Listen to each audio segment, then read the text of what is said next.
Hello friends, 7 अक्टूबर 2023 सुबह करीब 6:30 बजे जब सभी लोग सो रहे थे तभी एक तेज सायरन बजता है और 5000 से ज्यादा रॉकेट्स इजराइल पर छोड़े जाते हैं हमास द्वारा।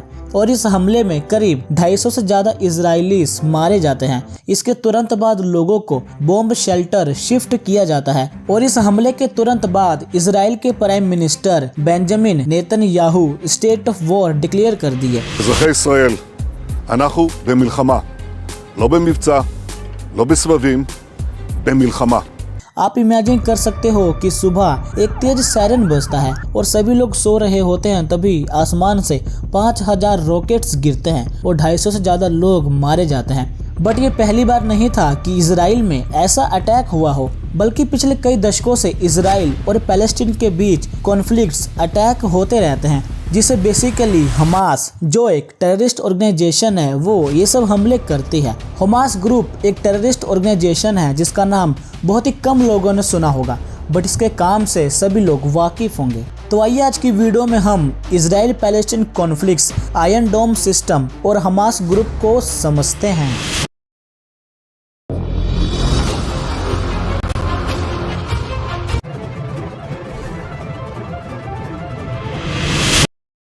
सात अक्टूबर 2023 सैटरडे, ये इजराइल में एक स्पेशल दिन था। आज ही के दिन तोरा पढ़ा जाता है जो जूलिज्म में सबसे इम्पोर्टेंट होली टेक्स्ट है और इसी दिन सुबह 6:30 बजे इजराइल पर 5000 से ज्यादा रॉकेट्स बरसाए जाते हैं हमास ग्रुप के द्वारा। रिपोर्ट्स के अकॉर्डिंग कई रॉकेट्स को आयरन डोम सिस्टम ने रोक लिया, बट रॉकेट्स की संख्या इतनी ज्यादा थी कि इजराइल का आयरन डोम सिस्टम ही फेल रहा। आयरन डोम सिस्टम मिसाइल डिफेंस में one of the best system है और इस सिस्टम को ऐसे डिजाइन किया गया है कि ये शॉर्ट रेंज रॉकेट्स को हवा में ही मिड एयर में डिस्ट्रॉय कर सकता है। आयरन डोम सिस्टम पहली बार इजराइल में 2011 में लाया गया था, जब 2006 में लेबनान कॉन्फ्लिक्ट्स में 1000 से ज्यादा रॉकेट्स छोड़े गए थे हेजबोला और कई नॉर्थन एरिया से। और इसी कॉन्फ्लिक्ट्स के बाद इजराइल ने अपना खुद का एयर डिफेंस सिस्टम बनाने का सोचा और 2011 में उन्होंने आयरन डोम सिस्टम लॉन्च किया। अब आते हैं प्रेजेंट में। इस हमले के बाद इजराइल के प्राइम मिनिस्टर ने ये कहा कि अब ये हमारे लिए एक वॉर है और हम जीतेंगे। ये कोई ऑपरेशन नहीं है, ना ही कोई राउंड है, बल्कि युद्ध है हमास के खिलाफ। इजराइल और पैलेस्टीन के कॉन्फ्लिक्ट्स के बीच सबसे बड़ा हाथ हमास का है। तो आइए अब हमास को समझते हैं। पिछले कई दशकों से इजराइल और पैलेस्टीन के बीच कॉन्फ्लिक्ट्स बढ़ती जा रही है। आज की डेट में इजराइल और पैलेस्टीन का मैप कुछ ऐसा दिखता है। ये मैप बहुत ही कंट्रोवर्शियल है क्योंकि पैलेस्टीन के लोगों का मानना है कि इजराइल धीरे धीरे पैलेस्टीन पर कब्जा कर रहा है। पैलेस्टीन का छोटा होता हुआ मैप आप देख सकते हो। ये है गाजा स्ट्रिप जो इजिप्ट और इजराइल के साथ बॉर्डर शेयर करता है। इसके वेस्ट में मेडिटेरियन सी है और इस एरिया को कंट्रोल करता है हमास।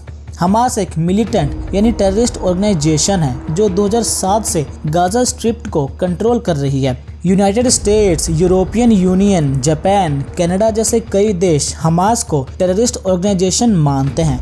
हमास का मतलब है इस्लामिक रेजिस्टेंस मूवमेंट। हमास की शुरुआत 1987 में हुई थी।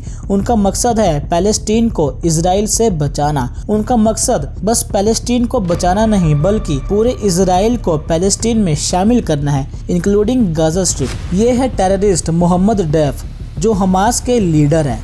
उन्होंने कहा कि इनफ इज इनफ, अब हम बदला लेंगे। हम एनिमीज के पोजीशन, एयरपोर्ट्स, मिलिट्री को टारगेट करेंगे। हम 5000 से ज़्यादा मिसाइल छोड़कर इजराइल पर हमला करेंगे।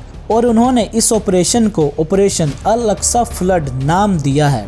अगर आप हमास के लोगों को देखोगे तो साफ साफ देख सकते हो कि हमास इजराइल को नक्शे से ही मिटाना चाहता है और इसी ऑब्जेक्टिव से पिछले 30 सालों से हमास के वायलेंट अटैक्स जारी हैं।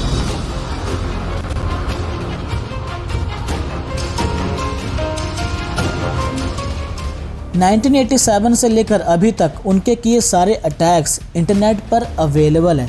बेसिकली अगर रिकॉर्ड्स की देखें तो 87 अटैक्स हमास ने इजराइल पर किए हैं जो कि इंटरनेट पर अवेलेबल है। और इस हमले में 1000 से ज़्यादा सिटीजन्स मारे गए हैं या तो इंजर्ड हुए हैं।